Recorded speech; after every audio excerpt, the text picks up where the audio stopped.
সারা জীবন শুইনা আসছি তেল আর জল নাকি কখনো মিশ খায় না। তো আজকে আমি ডিম আর দুধের মিশ খাওয়াবো, যে ডিম আর দুধ কিভাবে মিশে যায়। তো আসসালামু আলাইকুম, চলে আসলাম আবার একটি ব্লগ ভিডিও নিয়ে। আমি আজকে পুডিং বানাচ্ছি।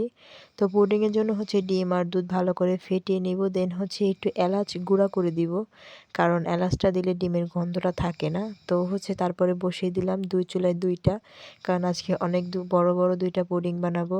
তারপর বসিয়ে দেওয়ার পর দেখতেই পারলেন যে ভাপ দেওয়া হয়ে গিয়েছে। চেক করলাম টুথপিক দিয়ে যে আদৌ কি হয়েছে নাকি, দেখলাম হ্যাঁ হয়েছে। এটা আমার ফার্স্ট যে পুডিংটা, এটা প্রায় কমপ্লিট হয়ে গিয়েছে। তো এটা নামিয়ে দেন ঠান্ডা করে তারপর আমি ভালো করে ঢেলে নিব সাইড দিয়ে কেটে। আর আমি কিন্তু সবসময় পুডিং বানাই না, হঠাৎ করে ওই দিনকে মন চাইলো যে পুডিংটা বানাই। তো কিছু কিছু ক্যাপচার আপনাদের জন্য রেখে দিয়েছি, সেই ভিডিওটাই আজকে শেয়ার করছি কেটে কেটে।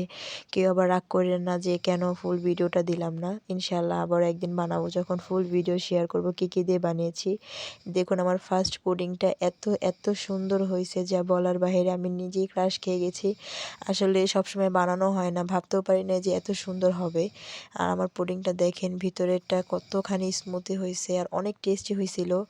কে কে খাবেন চলে আসবেন আমার বাড়িতে, পুডিংয়ের দাওয়াত রইল সবার। এটা দ্বিতীয় পুডিংটা। দ্বিতীয় পুডিংটা আমার প্রায় হয়ে গিয়েছে, আর আমি টুথপিক দিয়ে আবারও চেক করে দেন নামিয়ে নিয়েছি। ওই যে একটু পানি দেখতে পাচ্ছেন উপরে, পানিটা যখন আমরা বসিয়ে দিই তখন এই পানিটা আমার এটা একটু লিক ছিল, তার জন্য ভিতরে ঢুকেছে, তাতে কোনো ব্যাপার না। পুডিংটা তো আমার কমপ্লিট হয়ে গিয়েছে। দেন আমি আবারও সুন্দরভাবে চারোপাশটা কেটে নিব একটা ছুরি দিয়ে বা একটা চামিচ দিয়ে। তো এটা যেহেতু একটু লাভ শেপ, এটা কাটতে খুবই প্রবলেম হয়েছিল।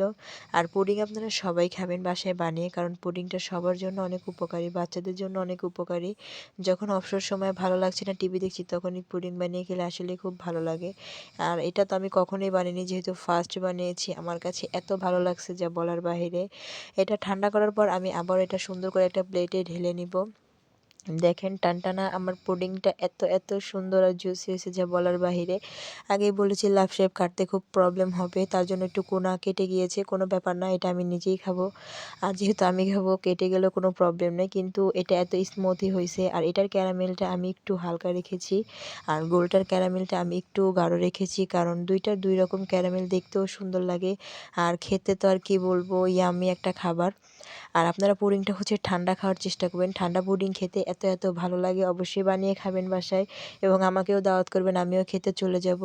এটা জানি কীভাবে হাত দিয়ে মানুষ লাভ শেপ দেয়, তো আমি পারি না, তার জন্য অনেকবার ট্রাই করলাম। আর দেখেন পুডিংটা কতখানি জুসি হয়েছে।